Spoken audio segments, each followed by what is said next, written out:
Hello, Noel. Hello, Your Honor. It's so nice to see you. It's been too Welcome. long, ages, in fact. I'm so glad you're here.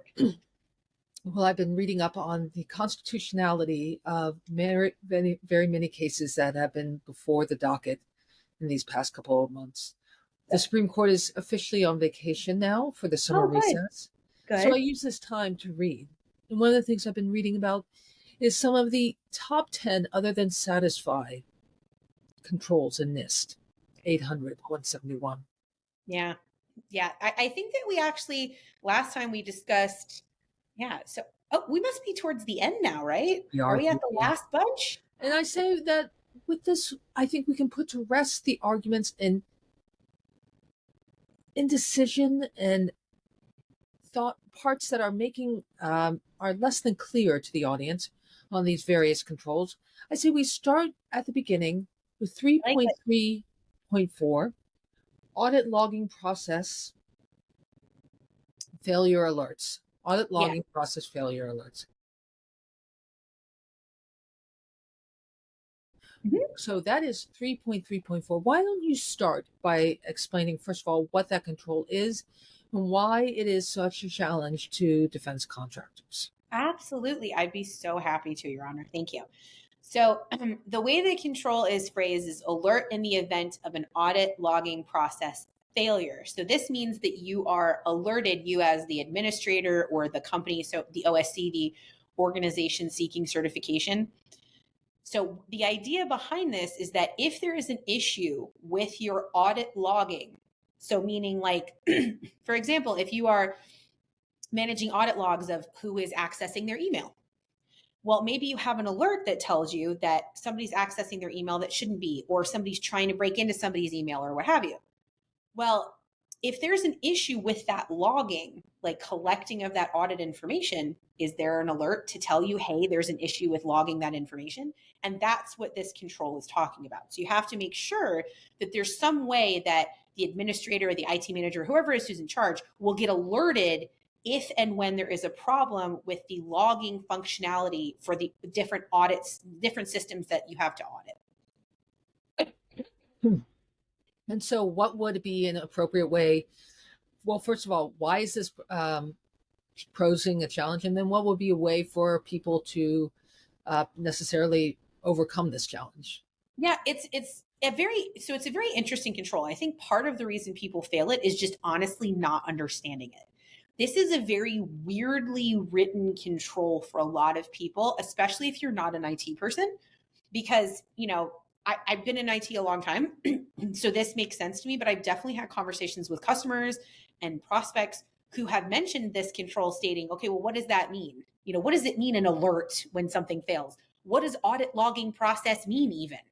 So a lot of that, I think that's a lot of where there's just been confusion, quite frankly, because this is not a super hard control to address. Because again, all you're doing is making sure that you set up an alert at whatever appropriate point you need in your whole, in the OSC's scope. You'd say, okay, well, I'm going to make sure there's an alert to let me know when this happens or when that happens or whatever.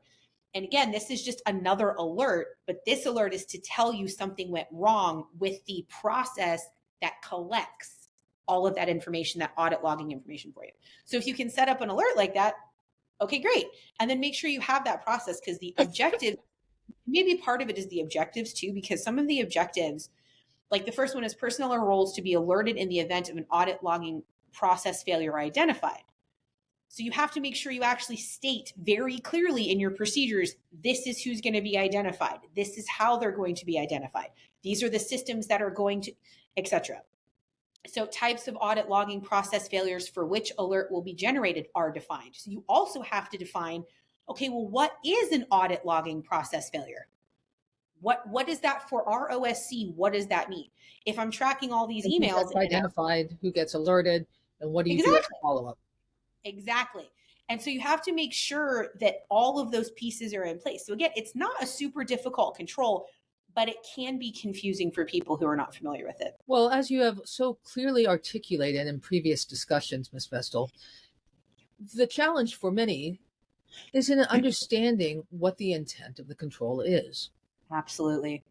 Absolutely. I honestly think a lot of the struggle that, our audience probably has, and I know a lot of different members of the DIB are struggling with, is understanding these controls because they are written a very different way than a lot of people are used to thinking. They just are. Yeah. So it's completely, so if you're out there right now listening to us and you're frustrated and confused by any of the controls, that is totally normal.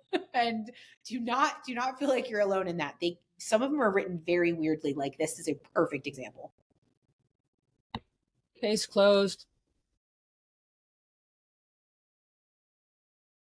The next control, which it is upon us to discuss, is 3.3.5, Audit, Record Review, Analysis, and Reporting Processes. Now, besides the fact that that makes no sense in the English language, let us try and understand what it is requiring or requesting contractors in the DIB to do. You absolutely hit the nail on the head, Your Honor, because it is very confusing. This is another control that is very confusing in a different way than the last one we talked about. The last one we talked about was very, very tiny and didn't have very many words. This one is very heavy on words.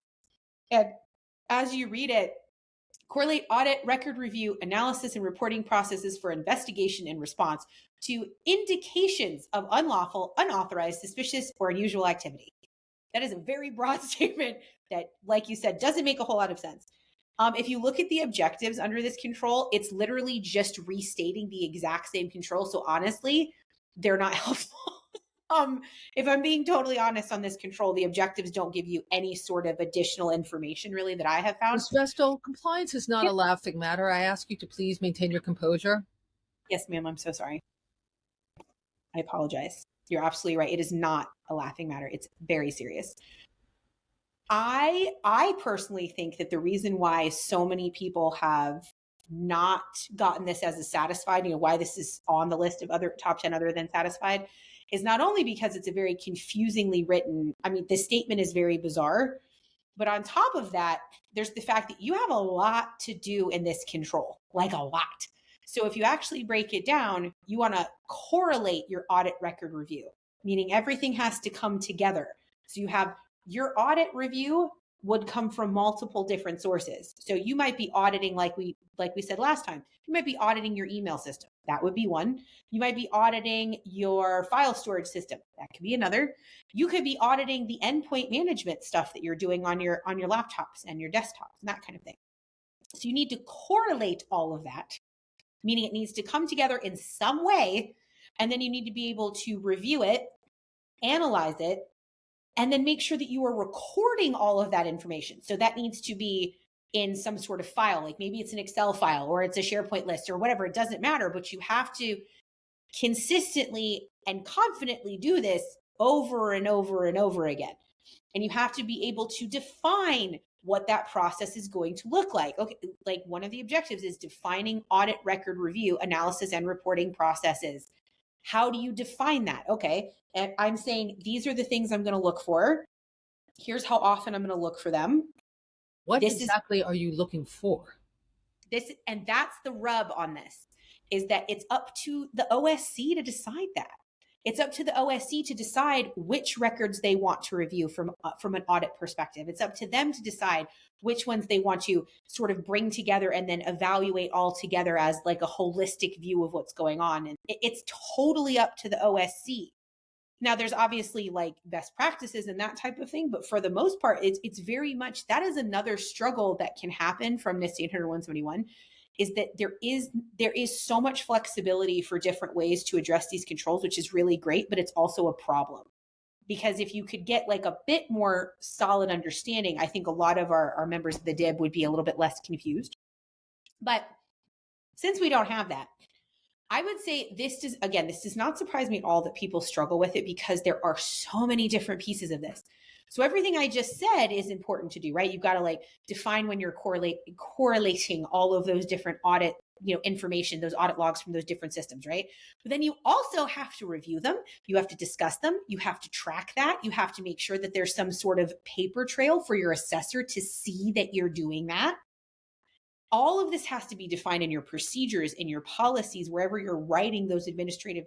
That's where I think a lot of the confusion comes in for people, is that you look at something like this and you think there's only two objectives, and like, I mean, this doesn't seem like that big of a deal. And maybe it's not for some companies, but for a lot of other people, it's going to be something where I think it's so easy to overlook something in this control and to miss something, that's exactly why it's on the other than satisfied list.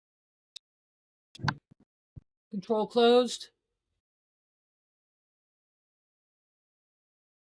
Let us see if we can progress to the next control in this list.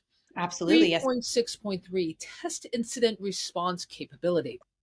So this one Oh, sounds a little bit more like it was written by someone who knows the English language. yes. Test incident response capability. How well is an organization able to respond to an incident? Yes. I assume we mean cyber incident in this case. Yeah, so exactly. So and that's another thing. It's talking about organizational incident response capability. So it's for the whole organization. So it's not just necessarily cybersecurity. It can be, again, this is another situation where the OSC defines, okay, this is what an incident means. So the other controls, that's actually one of the objectives you have to sort of hit with one of the other controls, is defining what an incident means for your company. So if the OSC is saying, okay, A, B, C, D, E, F, and G are incidents, okay, well, are you testing? What happens if there's an incident? Are you training everyone as to what you do if those incidents happen? Do they understand the different types of incidents and the different types of responses that can happen with those different types of incidents? Do they understand the timing for everything? Because not everything is an emergency, right? So it's got to be defined very clearly. All right, this is when we deal with high level issues. This is when we deal with mid level and low, et cetera, however you decide. And then you have to test it. A lot of different ways to test it. Again, this is non-prescriptive. You can do whatever you'd like. One of the things that we do internally actually is we do tabletop exercises. That's something that's very common when you're talking about incident response. A lot of people end up doing that actually because it is so easy and straightforward to do. But there's a multitude of ways of doing it. You could write something out for people. You could have them watch videos. You could hire somebody to do a training. There's a multitude of ways to do this. So I think this one I think is another one where people probably understand what it's asking for, but because it looks so easy and it makes sense, like you said, it's someone who actually understands how English works. So it really truly I think is something that it may be a situation of being overly confident and not actually checking all the boxes they need to. So are you suggesting that excessive confidence is your enemy when approaching the NIST 800-171 controls? I think that is the truest thing we could probably say. Yes. You want to be as honest with yourself as possible And about doubt yourself as much as possible. yes, and exactly. And go ahead and doubt things. Doubt as much as you want. Doubt is how you get to the truth, right? If if you're not sure, find out. But definitely, I completely agree with you, Your Honor. Absolutely. Overconfidence is definitely a way to fail.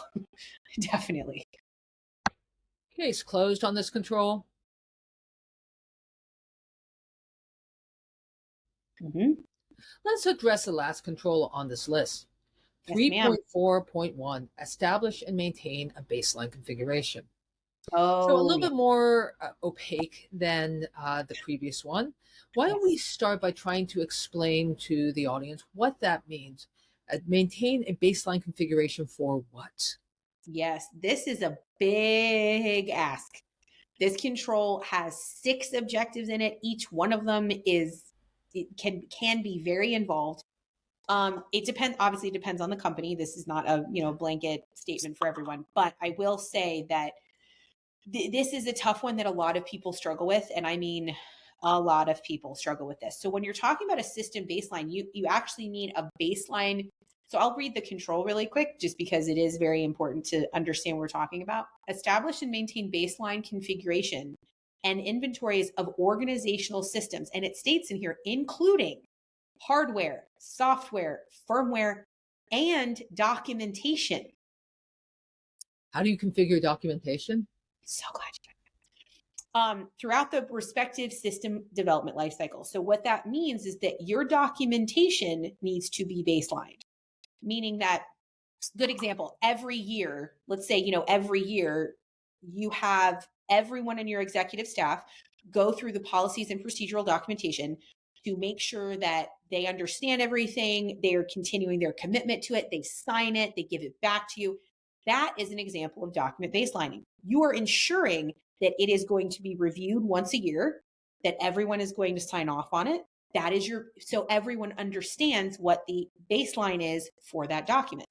From a system, hardware, software, firmware sort of standpoint, it's a little bit more straightforward for people. So for example, if I have if everyone in my company has a Windows machine, it's very common. Lots of companies are like that. Those Windows machines need to have a baseline. Now, you can put an image on that machine. That's where you literally just say, this is what I want on this computer. Here's everything I want on the computer, and you just apply it. I mean, it's more complicated than that, but that's at a high level. You can do that, but you don't have to. You certainly don't have to. You can decide, okay, my baseline for computers is going to be Windows 11, and it's going to have this antivirus, and it's going to have this MFA, and it's going to have this vulnerability, scanning, and it's going to have these applications on it. But it needs to be documented. It needs to be understood by everybody. You have to make sure that you can keep an actual inventory of what's going on. This is one of those ones where if you start looking into the objectives, like for example, one of them is a system inventory is established. So this is not only saying you have to keep a system baseline, but you have to keep track of everything in that inventory, everything. And you have to do that however so often you update it. I mean, daily, hourly. Yeah, right. I mean, it's entirely up to the OSC. Again, entirely up to the OSC when that happens. It's the inventory is maintained throughout the system development lifecycle. That is a huge ask right there. You have to constantly maintain all of those systems. Okay, how is that done? How is it documented? Who is responsible for it, et cetera, et cetera, et cetera. So you see, like each section of this, each piece of this is complicated. It really is. So I'll be honest, I was kind of shocked that it was low on the list. I thought it was going to be way higher because so many different customers and prospects that I speak to, they struggle with this so much. And it's understandable. They struggle as much as FIPS. That's actually a really good question. I would say that for a lot of people, I think this is significantly more of a lift because with like FIPS encryption, for example, you can get, a technological solution for that pretty quickly. Like we're a perfect example of that. Prevail does that, right? You could go ahead in a couple of weeks, go through a sales cycle with Prevail, get everything set up, you'd be ready to go, right? That's relatively simple. This is significantly more involved because you can't just go to a technological company and be like, hello, technological company, just do all this for me. I mean, there are companies that will do this for you. Like there are managed service providers like MSPs who will do this for you, and it will cost a lot of money. But you definitely can do that. That's something to think about too, is like, this is another one where I think people probably got a little bit too confident in what they were already doing. As we have said, excessive confidence is your enemy in achieving this compliance. It absolutely is, like 100%. And, there's just so many different pieces. I'll be honest, the entire configuration management family, I think is something that is a really hard one for a lot of different OSCs to work through because it is so involved. I mean, this one control we're talking about is touching like 7 different places, like within a company. So I can completely understand why this can feel overwhelming. It's definitely doable, but I can certainly understand how if somebody reads this, they're like, oh yeah, we're totally doing this, that, and the other. Are you? So yeah, totally makes sense to me. Case closed. Case closed. Thank you again, Your Honor. We truly appreciate your time, your expertise. I know you're busy. I know that you're still on summer break, but still, we really appreciate you taking the time to talk to us about this. Thank you. And thank you very much, Ms. Vestal, for explaining the importance that behind each of these other than satisfied controls and explaining to the audience what they mean, what are the challenges, and how to perhaps find a solution to each of these challenges. Thank you, ma'am. I hope it helps people. Yes. Thank you very much. Thank you. Appreciate your attention. Good night.